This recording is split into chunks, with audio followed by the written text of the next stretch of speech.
morning, Marcus. Thank you for coming on our show. No, it's my pleasure, Nitin.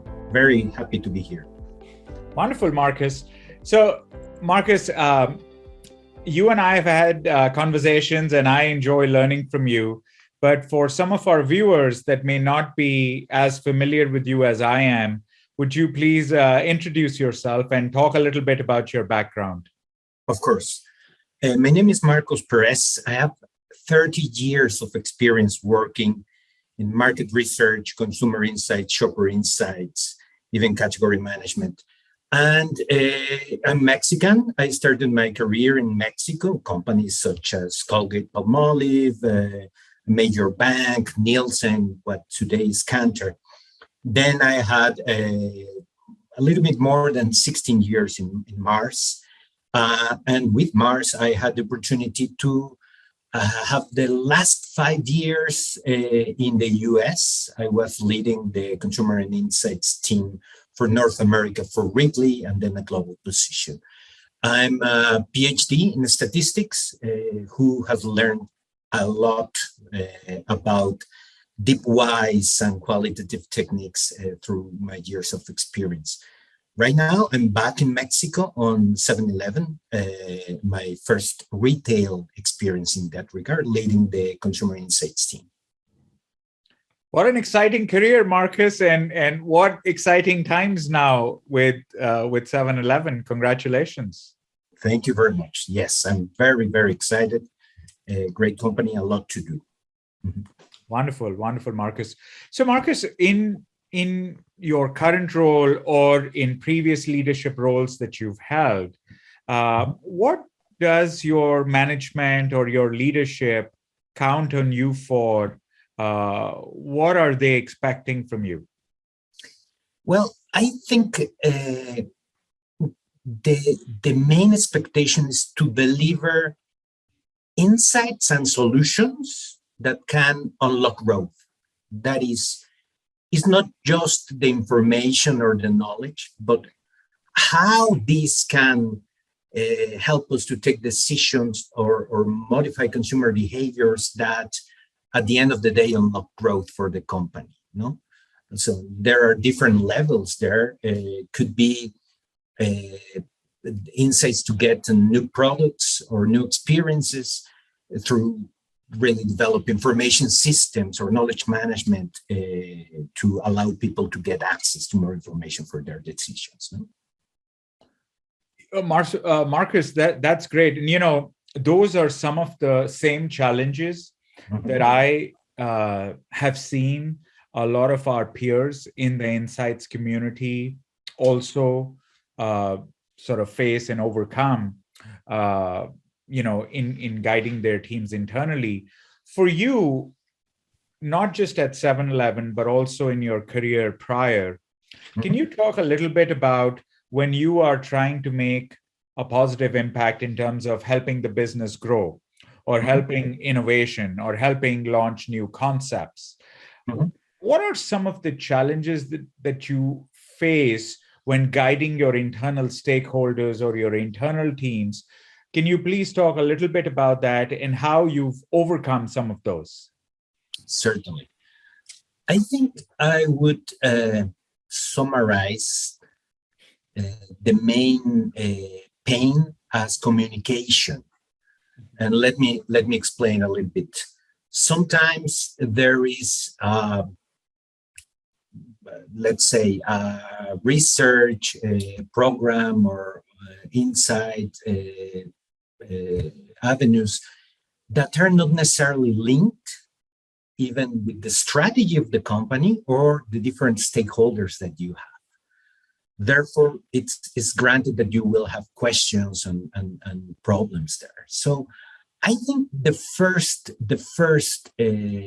conversation you may have is about the strategy of the company, the main avenues that the company is pursuing, and therefore align all your efforts there with the proper stakeholders and establish the communication forums to allow the assessment. This is not necessarily linear. You need to go back and go forward. No? So I think that's why I say communication, because it's communication with the company, the purpose, the strategy, and the stakeholders as well. And the second is to question really what is your work uh, doing to help the company. Because in our profession, it's very tempting. I mean, all of us professionals want to learn, no? So it's very tempting to go for knowledge and learning, etc. But we always have to have behind the question of the purpose of that learning in terms of business, no? Now, that is very insightful, Marcus, and I completely concur with that. You know, a lot of times what happens is in our business as a journey insights consultancy, we'll get clients where immediately the focus is on tell us how you do this or show us the new shiny tool or the gizmo that you're doing. And I look at that almost like a childish playfulness, right? Like how we in insights get excited about, oh, we can do this with this tech and we'll get this data, and so that excitement grows. My counsel to a lot of our clients always is, the how we do something is important, but let's roll this back and tie this with why are we trying to do this. And I think that's what immediately connected with me on your response, because that's also what you're talking about is, well, why are we doing this, and also how does this tie in with the company mandate and what we've signed up to do. A lot of times, Marcus, the counseling that we have to give to our clients is, tie this, whatever you're trying to do, whether it's an insights project or it's a journey project, whatever it is, tie it to a business impact that you're trying to set to achieve, which rolls into the bigger business objectives of your company. What has been set in place, right? And if you tie it like that, then you have a target. Then you no longer face, I'm sure you've never faced those challenges, but a lot of times my clients come to us and they're like, well, we do this work and then we're asked for justifying the ROI, or nothing gets done. We'd spend all this time and these reports just sit on somebody's desk, but no action happens. I'm sure you've never faced it, but have you ever seen others face these challenges in insights? Yeah, absolutely, yes. And I certainly did face it. I mean, this is a learning that sometimes it would help if people with more experience used to train new people in this regard. No? At the beginning of my career, I wanted to do all the analysis and show everything and go deeper and generate information, etc. And I was not really questioned that in that regard. So, of course, there is a tendency when you have quite a structure processes, and don't get me wrong, I'm in favor of processes.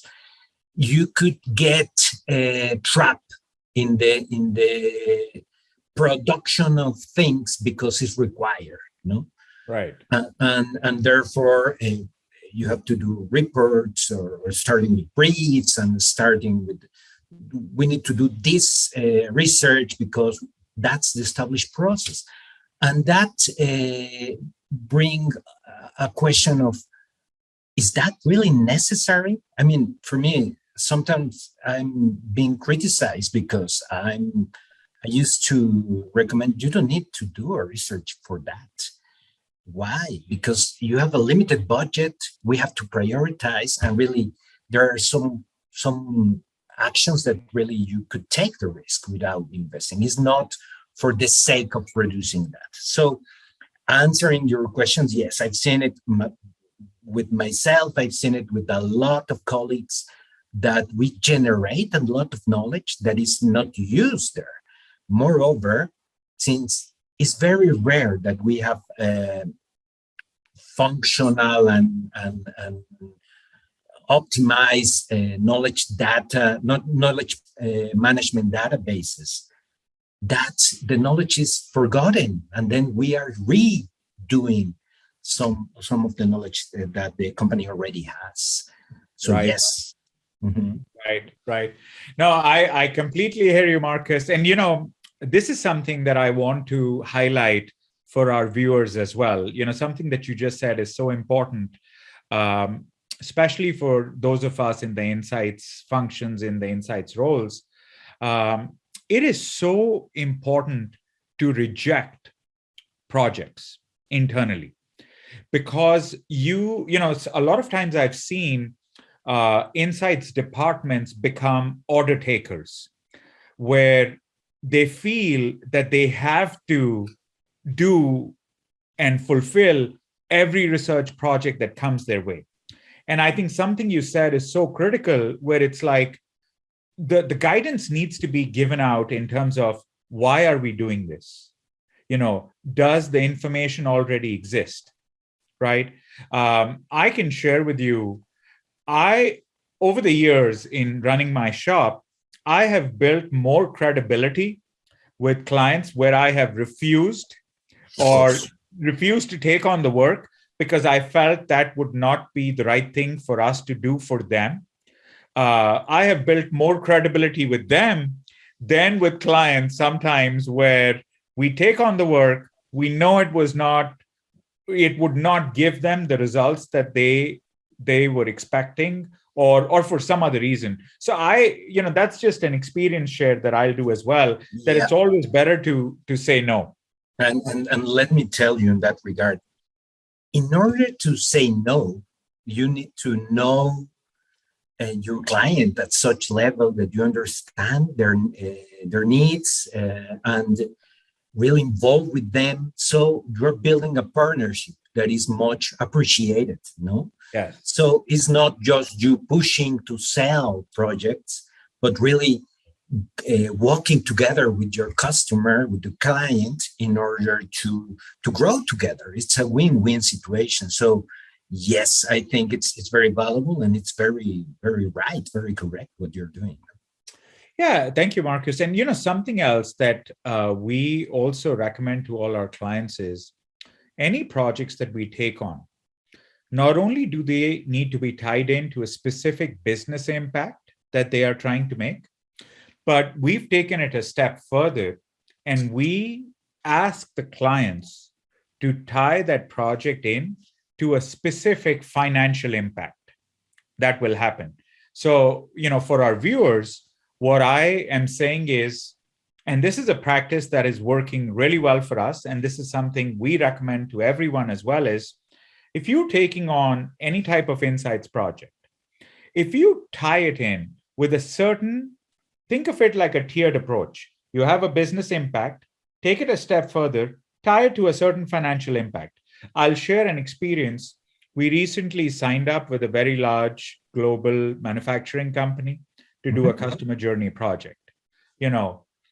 We talked them into holding us accountable to a certain financial impact, and the financial impact that we all agreed on was $250,000 in savings.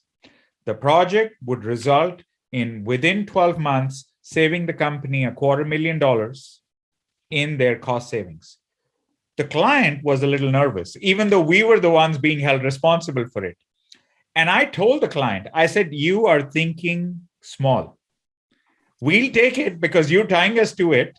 But I just want you to know your sales were, over $1 billion. And you tying us on a journey project to $250,000 in savings. I'll take it, but I want you to know you're thinking small. So we were fine. And fast forward 3 months, the results came in. Fast forward 12 months, the savings were over $2 million. And the biggest thing that came about was that the revenue opportunities that we uncovered just with existing customers were north of 70 million. So the project, I mean, had almost like a 20x return. Mm-hmm. But the reason, we were able to achieve those benefits for our client primarily was the whole project was designed for a specific financial impact. Mm-hmm. So it wasn't so much of the Wild West. We'll go in, we'll explore, and maybe we'll find a new country. The idea was, no, there's a specific target.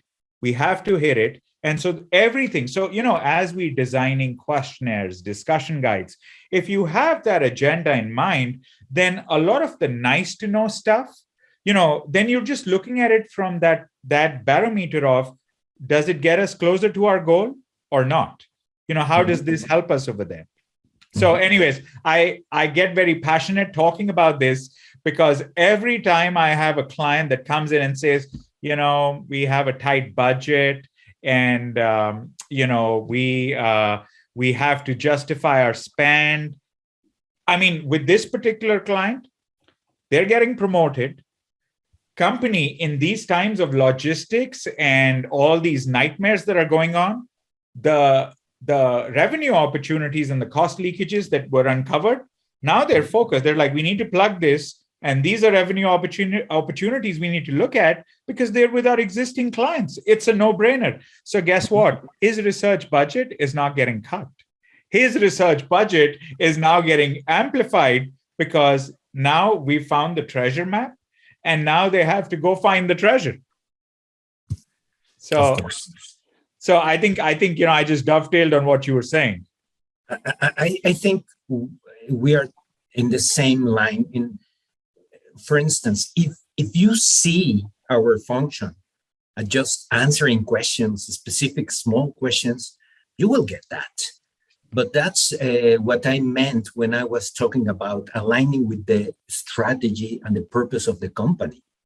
If you are developing knowledge, insights that will help you to reach that, I mean, it's a tremendous opportunity. I mean, when I entered my previous company, 2 years later, I'll almost treble the budget that I had assigned. And why? Because the value was there. Right. So, Marcus, let's jump in. Let's talk about one of your previous journey projects or your insights projects. Can you help our viewers understand what was the challenge you were trying to solve for? How did you tackle it? The steps that you took. And then finally, if you could talk about the impact or the benefit it had for your organization. I know our viewers would love to hear you talk about that. Let me talk about, I would say, pet food, but is much more than that. No, it's the pet love that we provide, the love that we provide to our pets. No, so we understood and realized that the shopper, I mean, is usually going to buy the stuff they have in mind. They go blind there, and you can see many researchers there that show you that people is not paying attention. It's like a very robotic attitude going there. So how could we make such an impact on our customer that he or she deliberately chooses not to buy us instead of just not being aware of? And therefore, that was the main question. But in order to understand that, we needed to understand the journey, the shopping journey. But I think it's key to understand that the journey starts before that.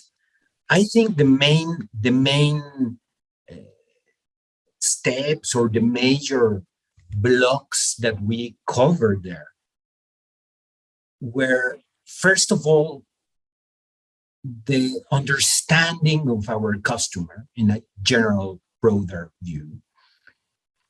Since we were talking about pet food, we needed to understand the pet owner relationship, which is much more like a member of the family at the end of the day. Right. We needed to understand the different customer relation with the food and how they do that fitting in with their own families, no? Right.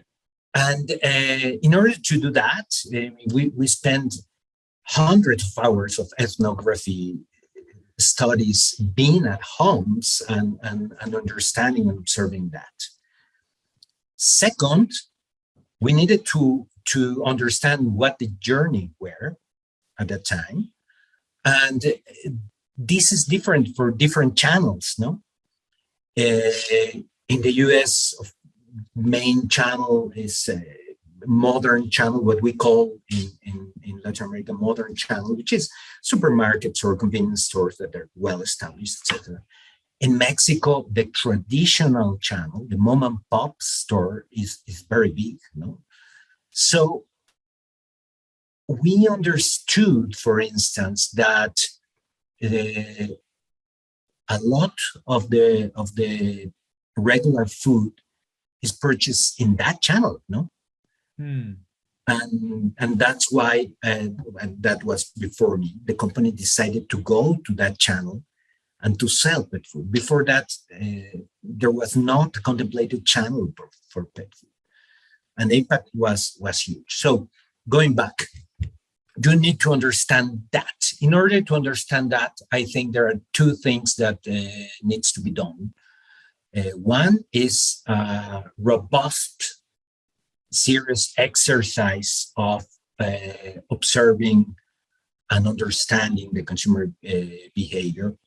Could be helped with other techniques, no, the heat maps, etc., to understand what they're doing. It's nowadays video recognition, etc. But you need to make a robust methodology to understand that. And second, I think it's very important that you build a multidisciplinary team inside your company and force that people to go out, to speak with the people in the channel, with the store managers, with customers, with people related to that. Because it's very important to make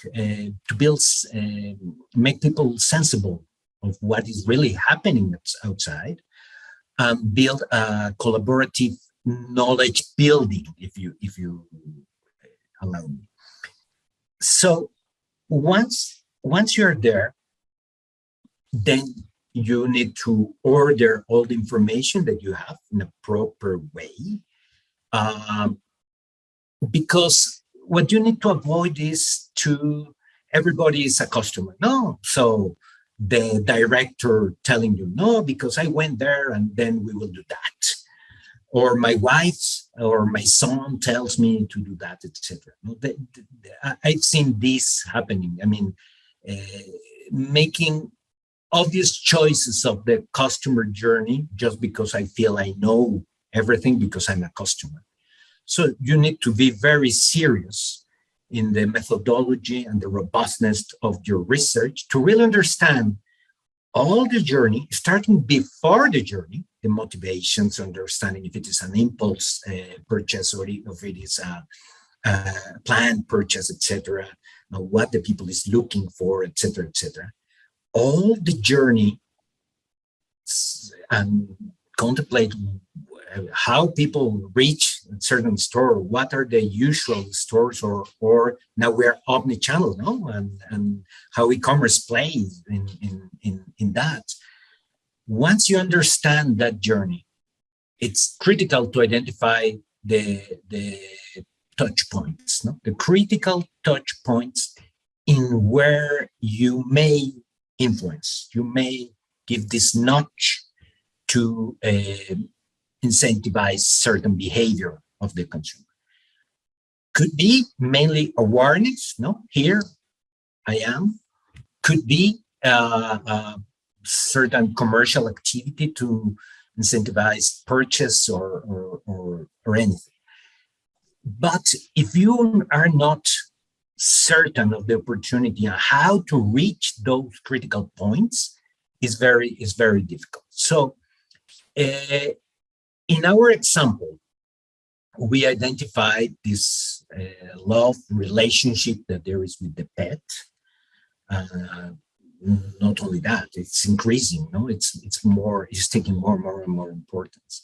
So we identify that people want not just to feed, but to give love to their pets. And direct humanization and translation is through food. So that helps us to design products with more value that were more closely to human food. But where to or how to make people aware or incentivized to try that. So once we identify that and we made an assessment of the current, let's talk first about modern channel, grocery, supermarkets. We saw that really the pet food aisle was not even close to be important and not even close to be an experience. No? An experience within a category that is a lot of love. It's purely about love. If you compare, given the distance, the baby aisle, they were doing fantastic things with colors and images and stuff like that. So we thought, why not to build an experience that reminds the people about their pets? What I want is, while the people is there, they think about their pets and bring this emotion that, of course, can allow us to get more time, more attention, and increase the ticket at the end of the day. So alongside with a major supermarket retailer, we built this pet world. No? One thing that was very important is we didn't build this shiny stuff that is expensive and not replicable. No, we took their very main structure and design spaces and put some signs, etc., that really made that an experience related to pets. And alongside it were not just only now pet food, is what premium or wet food and the new snacks for cleaning their teeth and naming toys, etc. I mean, it was adding value to the category because our main purpose was to grow the category, not our market share. No, because if you grow the category, you grow more. I mean, 75% of your growth comes from category growth, not market share. And once you show this perspective to the retailer and you establish a potential growth for the category, you can take their attention. No? Yes. And that's what happened. I mean, we really designed the area alongside with our customer, who, by the way, was very excited because he was experienced that, he lived that, and at the end of the day, we implemented that, and that's the modern channel. Convenience store, same journey. We spend hours with the major customer there at their own stores, etc. And we realized people was not even aware that they could buy pet food in such stores, no? So, different, understanding different types of clients, understanding the journey of each of them is for a convenience store. A lot of people just go to grab, drink or something and go out. So, but it's not all of them. You have different needs to cover there. So understanding that, understanding the journey, you can design solutions for every touch critical point, and therefore to have responses. No, in the traditional channel, for instance, we sell the amount of this. I would say the perfect package size, which is what people want. No, we sell in bulk, so people say, I want to buy 20 pesos, or I want to buy half a kilo, or whatever measurement they want. And that allows a lot of flexibility for people that usually buy there on the day-to-day basis. And so they are able to spend whatever they want. So all this effort together were very successful.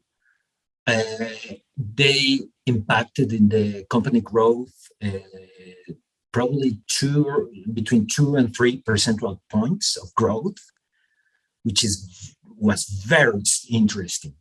And particularly on our pouch of wet product, since we were touching the heart of the consumers, it implied on that first year of the effort around 8% growth for that particular. So I think it's very important, again, understand the journey starts before the journey, let's say, with deep understanding of the consumer and the whys. Then understand in a very scientific, robust, methodologically robust way the journey, involve internal teams, particularly executives of the company, to make a collaborative learning, and then act upon these critical touch points. That's a great example, Marcus, and thank you for sharing that. I want to just double click on a few, I would say, diamonds that you dropped over there, and I want viewers to really focus on these diamonds. So, like you said, the first thing is, you were designing for a certain business impact, which was growing the category. A less savvy or sophisticated way would have been just to be very narrow-minded, but you were looking at this holistic journey, right from awareness to purchase to post. And that is something that is so important in understanding the customer's journey, because that's where you got these gold or diamonds out, where the whole connect with the buyer and their pet, right? You were looking at it from that holistic lens. So I thought that was fantastic, because a lot of times I've seen with our clients as well, sometimes they get very narrow-minded, where they tend to focus their entire research budget on just looking at what's going on around the point of sale. And that, I feel, is so shortchanging, because if you are only focused at the point of sale, what you're not realizing, or what you may be missing out on, is all the things that are going on, all the moments that are happening in the buyer's journey before they get to the cash register or the online checkout. There are so many triggers, so many stages going on. So I really loved what you talked about, looking at this more holistically from what we call like a pre-purchase, or even even before coming into the store phase. So I love that. I was taking notes as you were talking. The second diamond that I felt that you put out there for viewers is the format that you went about, the ethnographic work, the in-the-moment work. And that is something we emphasize a lot as well. yes, there is value in doing surveys and quant and artificial intelligence and all that. But the insights that you can get from doing in the moment research, like in your case, the ethnographic work, I think is so, so important, because that's truly when emotions get uncovered. The impact of emotions get uncovered. And I think that is something that you were able to uncover in this as well. A third item that I want to just pinpoint for viewers in what you said was, these moments, these touch points that you were able to uncover. What I want to highlight for our viewers, especially those that maybe are not at Marcus's level of the journey aspect, is, these moments are, think of these, what I typically guide our clients, Marcus, is think of these as Lego blocks. The Legos that kids and adults sometimes also play with. Yeah. So these Lego blocks, they connect in a certain way with other Lego blocks. And that's really what these key moments are. We call them, the moments of truth, right? Mm-hmm. And if you understand the moments of truth, there are only two ways in which a moment of truth can be transformed. It can either become what we call a peak moment, where it's a moment of truth and you understand the customer's journey up to that point. You understand how that moment connects to the next stage, and you focus on that moment and you elevate the experience for the customer. And now that moment becomes a peak moment for the customer.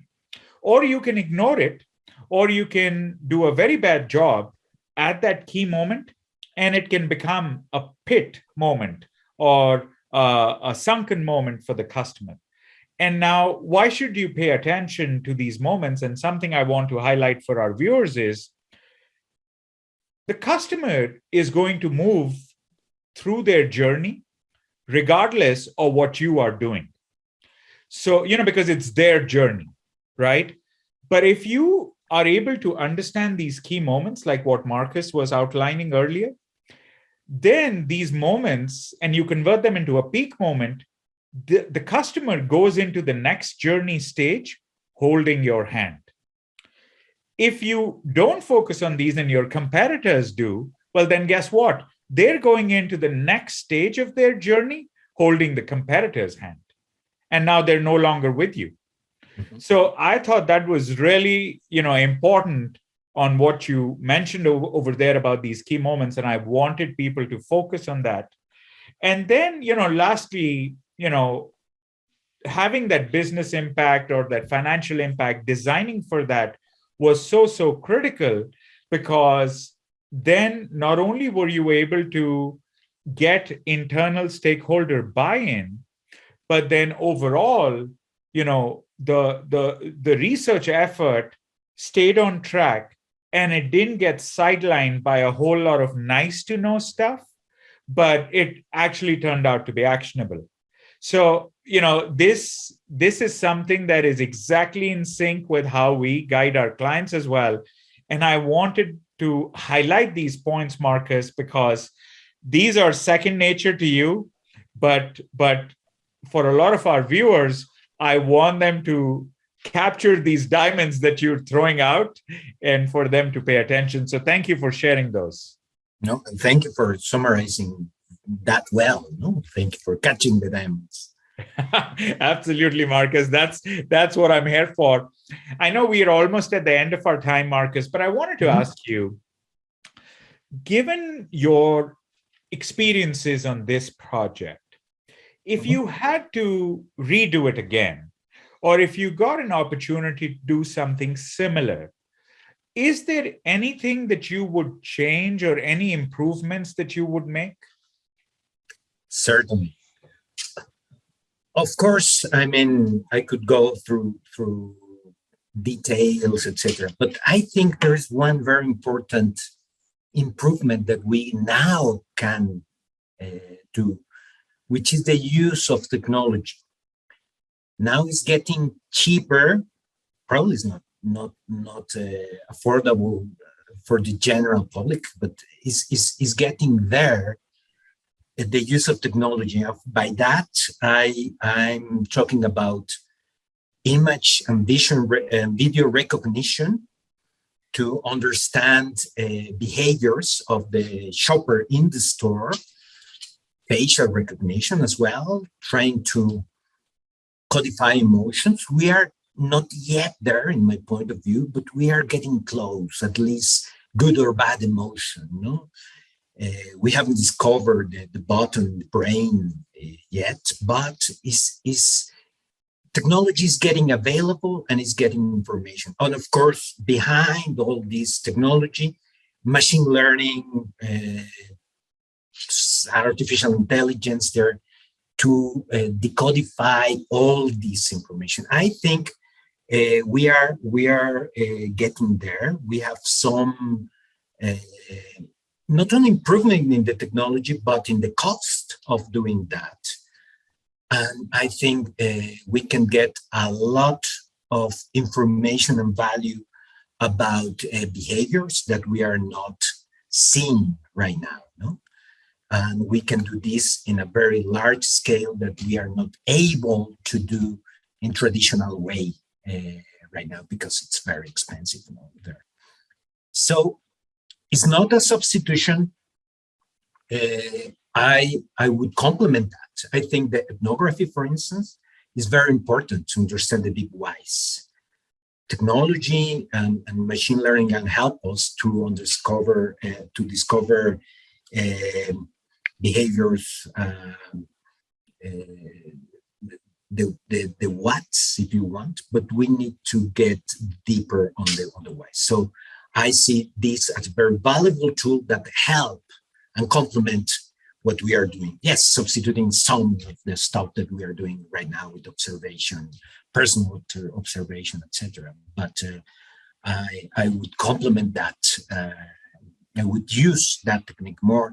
I would try different technologies there, no? Because it's not written, as George Box, one of the greatest statisticians of the 20th century, say, all models are wrong, some models are useful. So let's try new tools, technology, models, and see what is useful for our purpose. No? That's wonderful, Marcus. That's a good closing statement. And, I would also want our viewers to continue to maintain that focus on how they can scale up while continuing to do these in the moment or real-time efforts. Those are so important. As an experience share, something that I also want to quickly add for our viewers is, while the ethnographic work is really important, yes, doing it at scale can be expensive. Something that we have had success with, and I've seen others also have success with, is complementing some of these ethnographies with mobile efforts where customers are responding, providing feedback, visual, video, using their own smartphones. And so that is something that can help you scale up a bit as well. So that is just something that I'll add over there. And finally, since you mentioned quotes from great statisticians, I want to add a quote from one of my mentors who said, never expect one research project to remove your confusion completely, but expect one research project to elevate your confusion to the next level. So with that, Marcus, I think this was a very fun, very engaging conversation. Thank you so much for your time. And I'm sure our viewers caught, if not all, then at least some diamonds. And if they haven't, I would want them to replay this segment. But I thought this was a great learning for me as well. So thank you for your time. No, thank you, Nichin. Thank you all the viewers for watching this. It's been a pleasure. No? So thank you very much.